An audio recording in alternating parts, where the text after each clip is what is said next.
Support for the Capital Connection comes from United University Professions, representing 37,000 academic and professional employees at SUNY campuses and teaching hospitals across New York State. Frederick E. Cole, President, uupinfo.org. And New York State United Teachers, representing professionals in education and healthcare, online at nysut.org. It's the Capital Connection. Hi, I'm Alan Chartock. Joining us this week, and we are very pleased and honored, is New York Governor Kathy Hochul.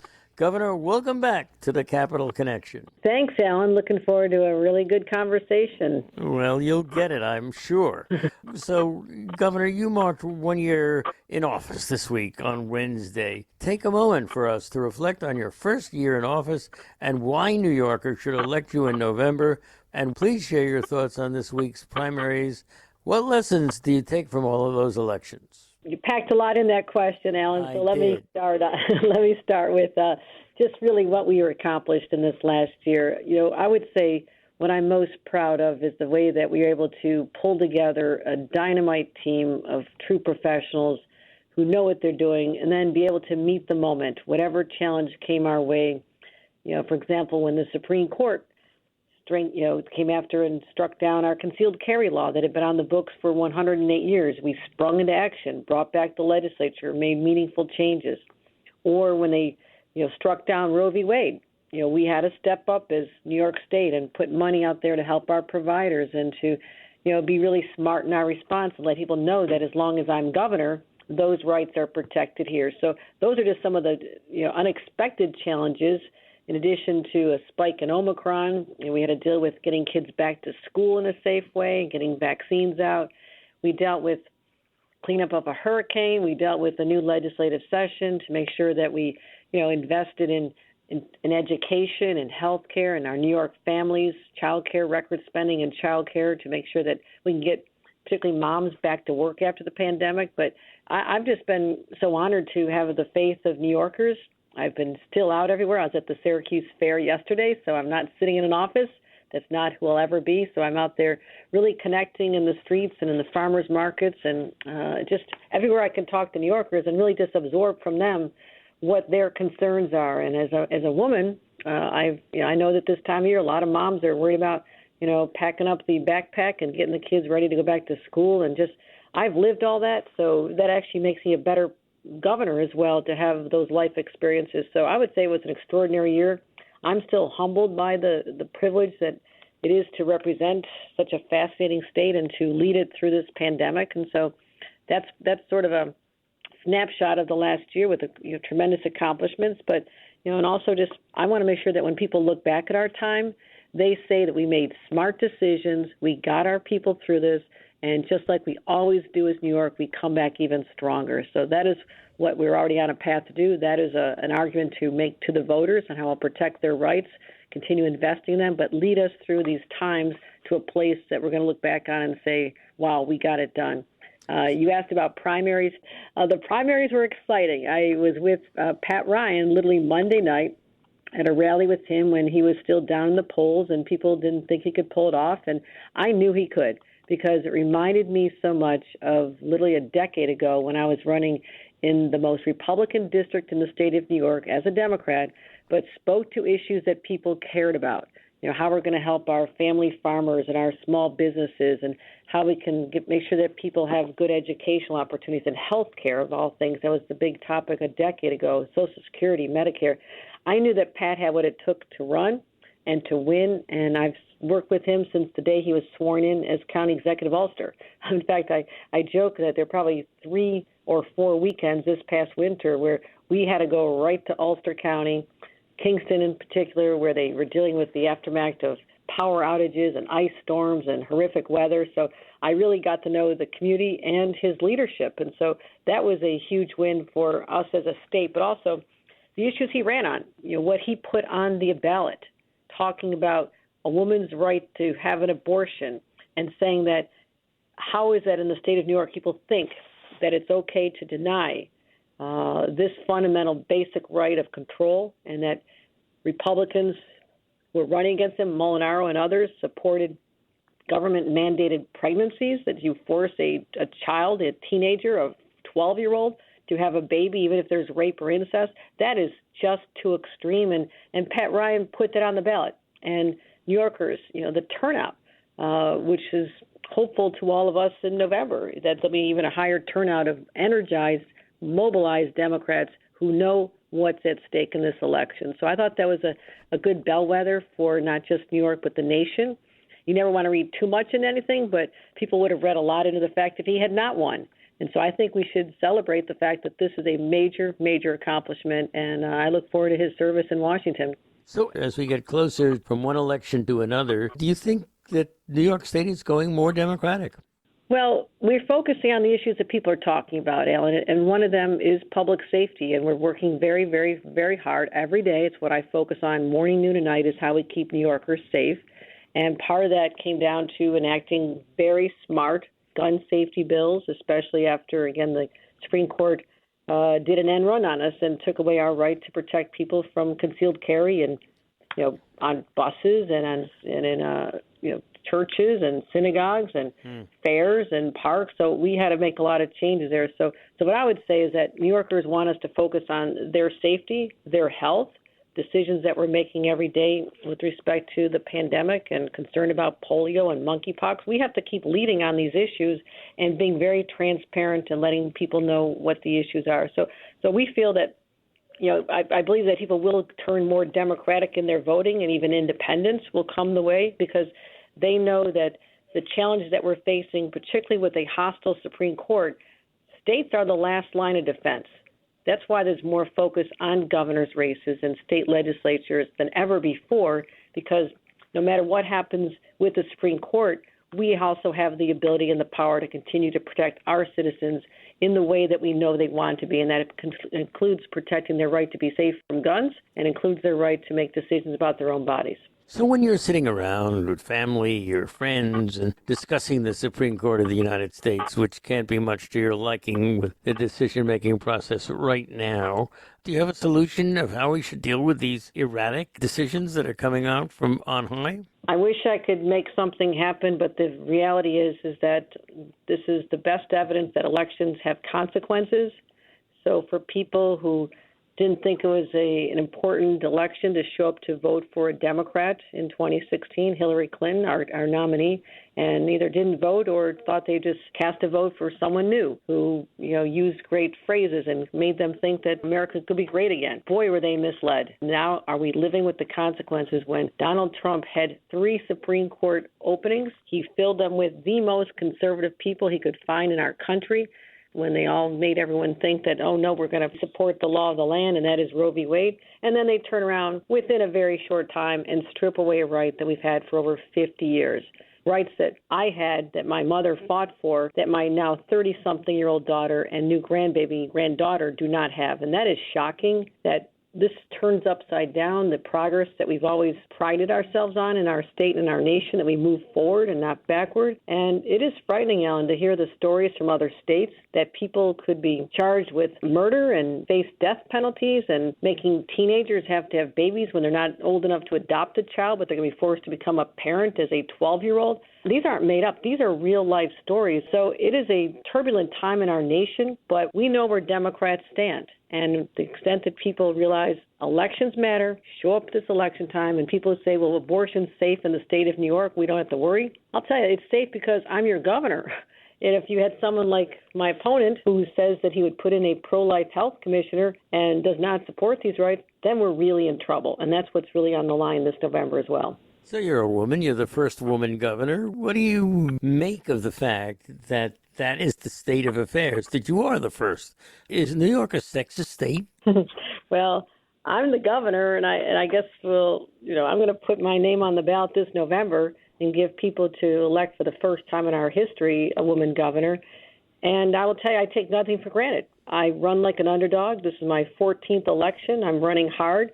But I am feeling and seeing that there's an energy around this, because a year ago people didn't know what to expect, and I've had to demonstrate that a woman can be just as tough, just show the strength and the tenacity required to be successful in a rough and tumble state like New York, where politics is a particular brand of sport that a lot of women aren't accustomed to, but I have been. I'm up for the challenge. But we govern not just with strength, and we also govern with heart and compassion and empathy. And that's what sets my administration apart and our accomplishments, that we do feel deeply the responsibility to just help New Yorkers.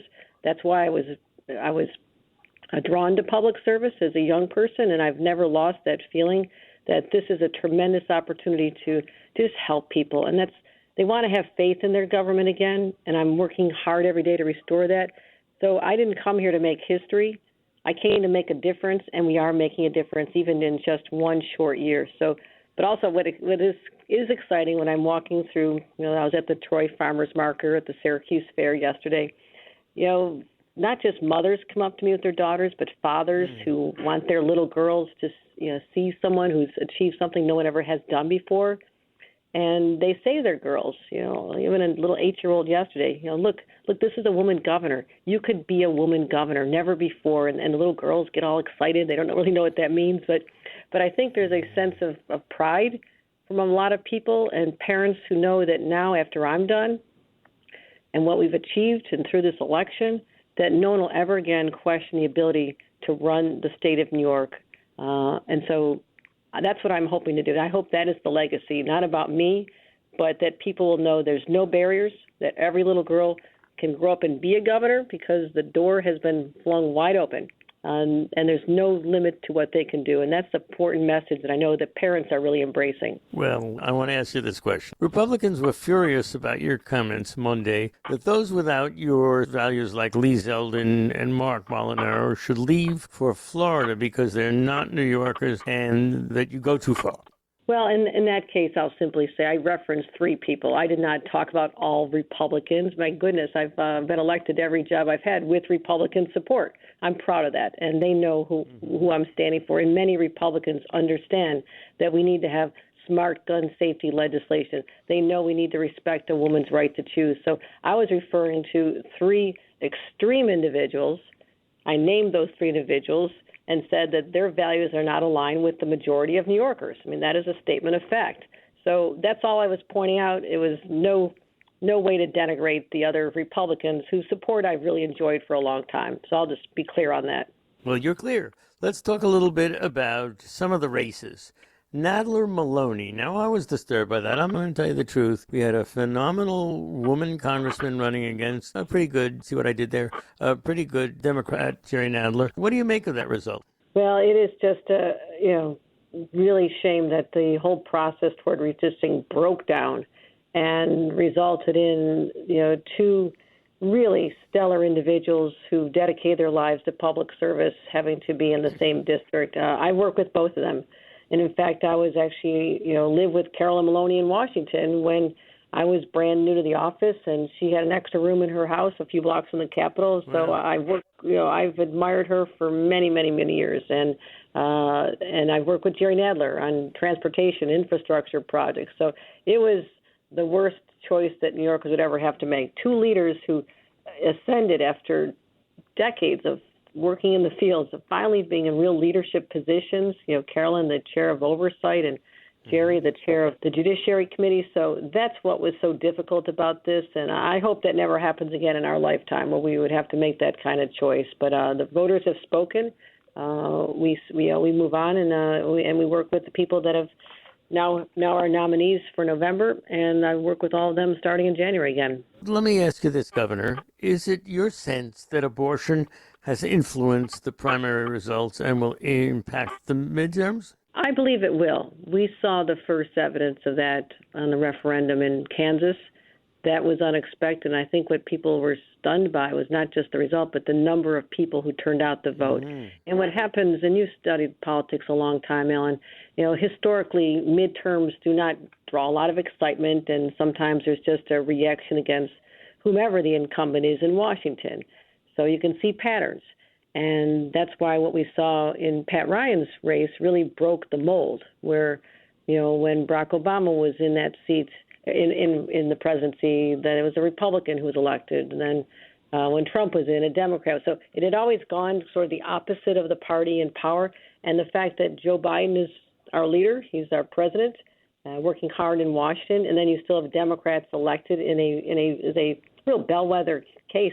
Pat Ryan it wasn't a primary, it was a special election where a Democrat went against a Republican. That's what people are a little confused about because of the vacancy created when I asked Antonio Delgado, another outstanding public servant, to be my lieutenant governor.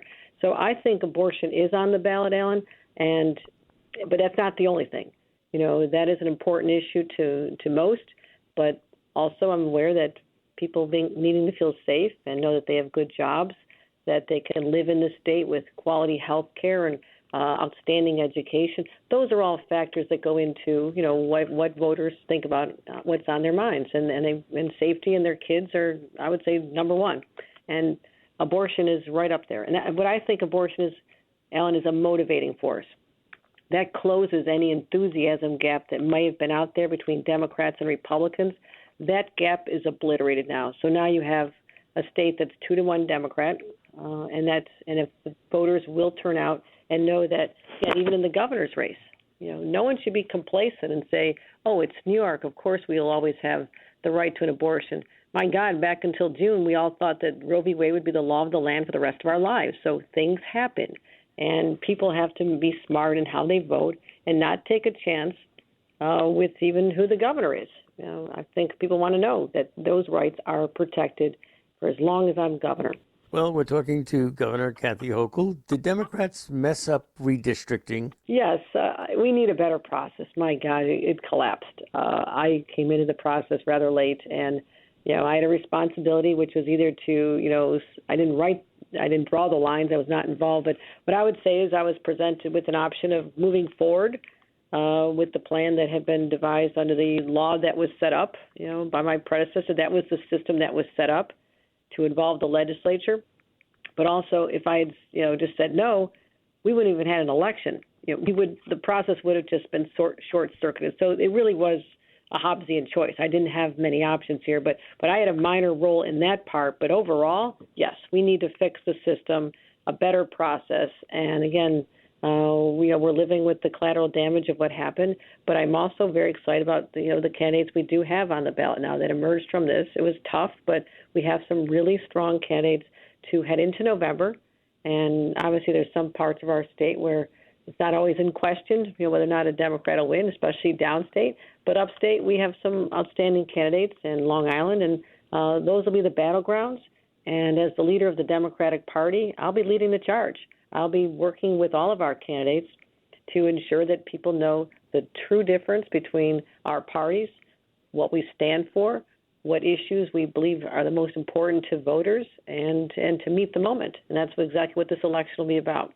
So, Governor Hochul, what about the fallout from the Supreme Court overturning Roe v. Wade? Has there been an uptick in women traveling to New York to get an abortion? Yes, there has been, Alan. And a place like Western New York, where I'm from Buffalo. I've been to the Planned Parenthood facility there. I've supported them. We put money out there to help facilities be able to increase their capacity, $35 million, anticipating that after the decision was rendered, and as some of these states' trigger laws went into effect, and some just went into effect this week, where people are realizing that they thought they were okay, but now they're not.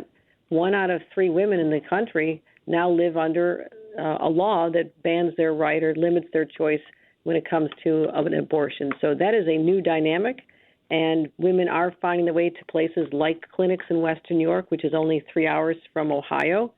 So, and that's why, we put forward, we made our changes, we put money out there even before Roe v. Wade was struck down.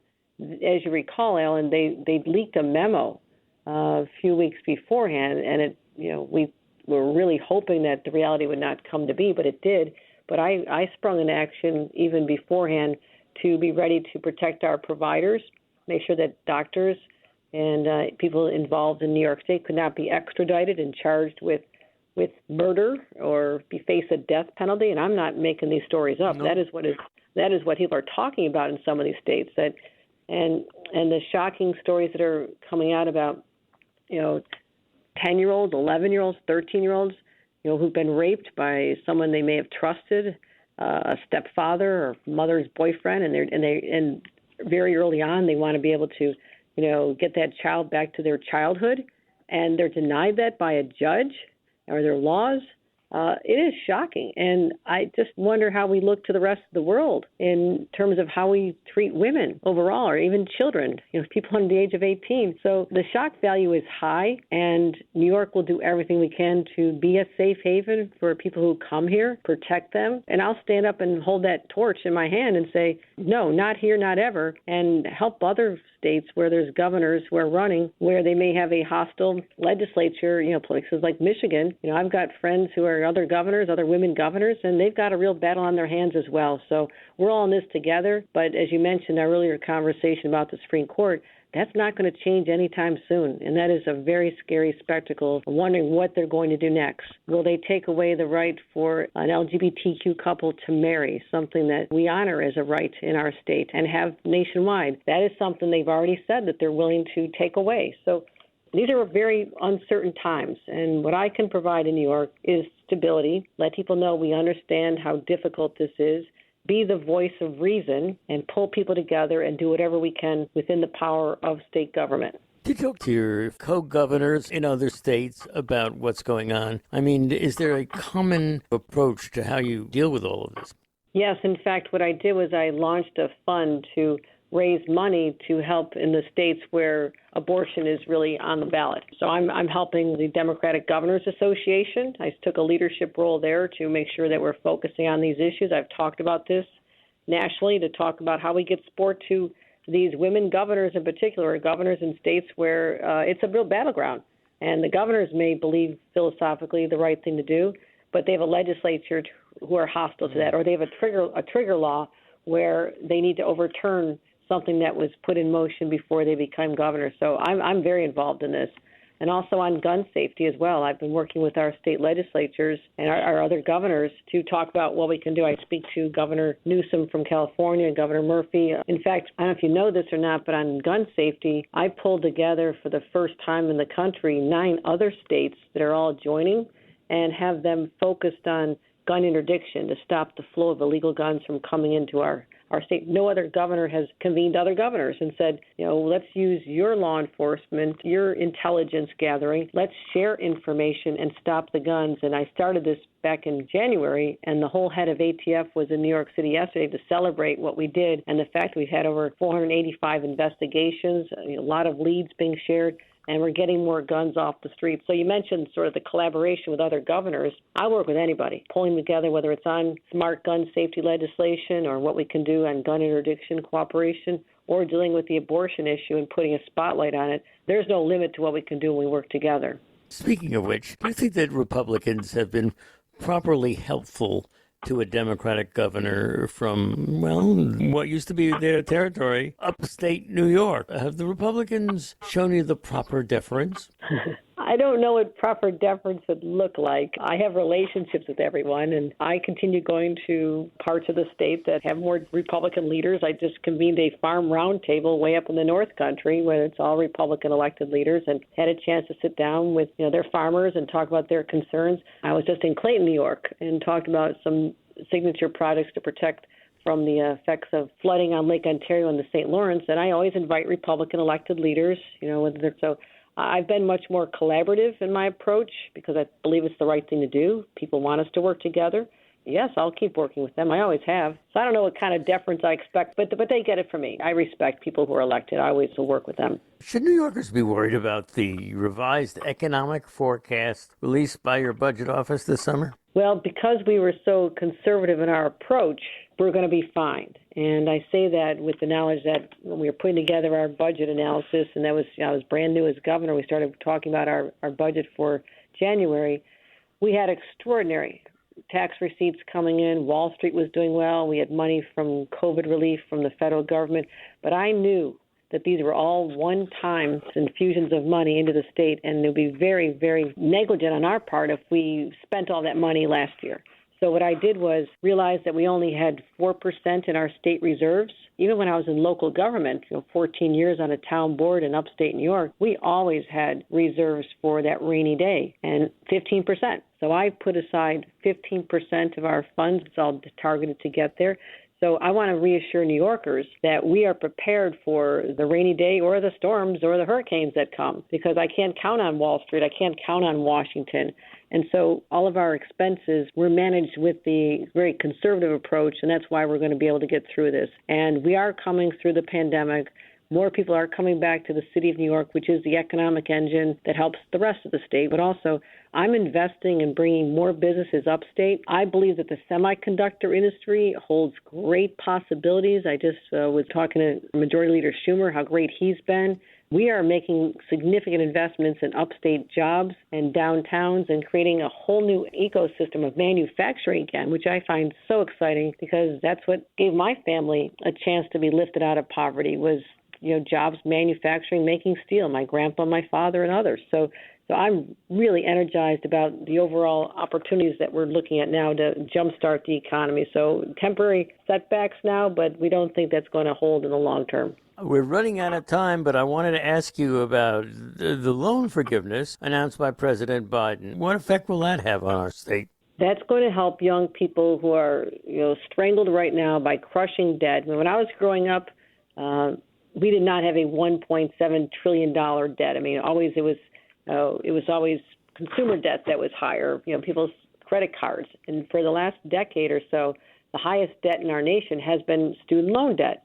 And there's a lot of young New Yorkers in particular who want to be able to maybe start a new job or buy that first house and live the American dream, live the New York dream.